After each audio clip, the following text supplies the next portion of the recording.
मराठवाड्यामध्ये राज ठाकरेंचा ताफा अडवला गेला आणि राज ठाकरेंच्या ताफ्यावरती सुपाऱ्या फेकल्या गेल्या, दगडफेक सुद्धा झाली।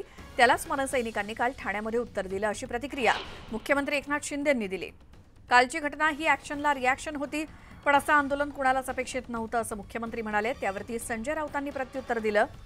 2 महिने थांबा, ॲक्शनला रिॲक्शन काय असते ते समजेल असं राऊत म्हणाले। याची सुरुवात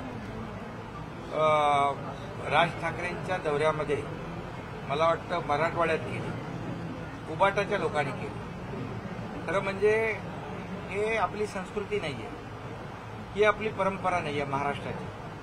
आज त्यांनी सुरुवात केली, राज ठाकरे साहेबांचा ताफा अडवणं, त्याच्यामध्ये काय काय दगडफेक करणं, सुपाऱ्या टाकणं, हे तर कुणालाही आवडलेलं नाही। आणि शेवटी ॲक्शनला रिॲक्शन असते, ॲक्शनला रिॲक्शन असते, ती आज पाहायला इथे लोकांना मिळालं।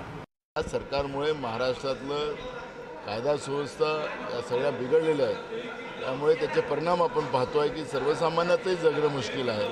त्यामुळे एखाद्या पक्षाच्या नेत्यावर कसा हमला केला जातो ते पण आपण पाहिलेलं आहे, आणि तो पण ठाण्यामध्ये, जिथे राज्याचे मुख्यमंत्री राहतात त्या जिल्ह्यामध्ये या पद्धतीची कृती होत असेल तर ती अशोभनीय आहे, तिचं कोणीही समर्थन करू शकत नाही। रिॲक्शन काय, ॲक्शनला रिॲक्शन काय म्हणता रे? थांबा जरा 2 महिने, मग तुम्हाला ॲक्शन रिॲक्शन काय ते कळेल। ही सत्तेची मस्ती दाखवू नका बरं। नशीब त्यांचं काय ते समोर आले नाहीत,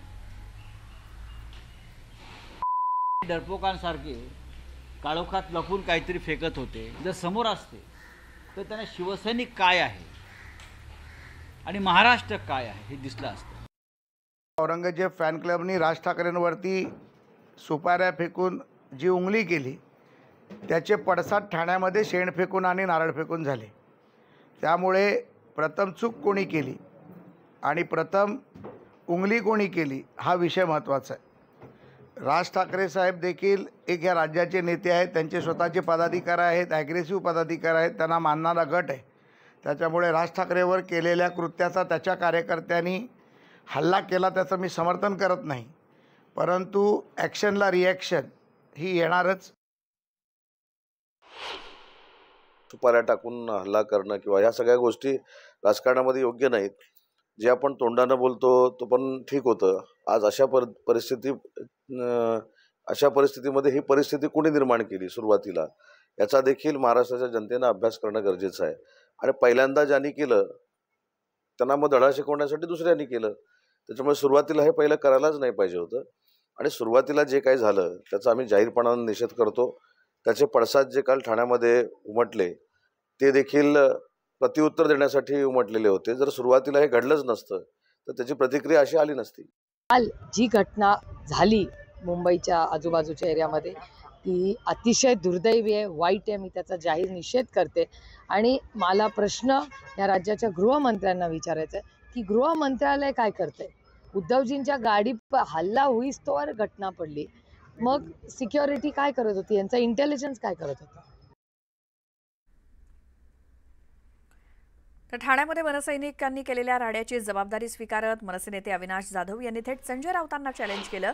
तुम्ही 1 कार्यालय फोडलं तर आम्ही 2 कार्यालय फोडू, तुम्ही 2 कार्यकर्त्यांना मारलं तर आम्ही 4 कार्यकर्त्यांना मारू, घरात घुसून मारू, असं थेट चॅलेंजच मनसेचे नेते अविनाश जाधव यांनी संजय राऊतांना दिलं। पारिवारिक बोलून संजय राऊतांनी योग्य केलं नाही असं देखील अविनाश जाधव म्हणाले।